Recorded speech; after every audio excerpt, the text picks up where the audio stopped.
कर्जाच्या गर्तेत अडकल्याचं राहुल गांधी म्हणाले। कर्जमाफीच्या मागणीकडे सरकार दुर्लक्ष करते, धनदांडग्यांची कर्ज मोदी सरकार माफ करते, त्यामुळे शेतकरी दुर्लक्ष होत असल्याचं विरोधी पक्षनेते राहुल गांधी म्हणाले। राहुल गांधींनी आपल्या पोस्टमध्ये काय म्हटलंय पाहूया। विचार करा, फक्त 3 महिन्यात महाराष्ट्रात 767 शेतकऱ्यांनी आत्महत्या केल्या आहेत। हा नुसता आकडा आहे का? नाही, 767 संसार उद्ध्वस्त झाले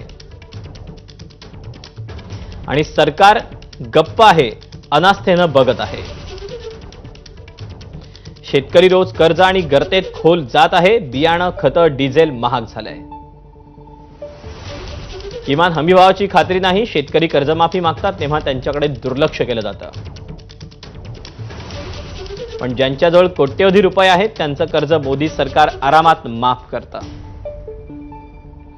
आजचीच बातमी बघा। अनिल अंबानींचा एसबीआय बँकेतला 48,000 कोटींचा घोटाळा समोर आला। मोदी म्हणाले होते, शेतकऱ्यांचं उत्पन्न दुप्पट करू, पण आज शेतकऱ्यांचं आयुष्यच अर्ध झालं। ही सिस्टीम शेतकऱ्यांना मारून टाकतेय, शांतपणे आणि अव्याहत। मोदी मात्र आपल्या पीआरचा तमाशा बघत आहेत।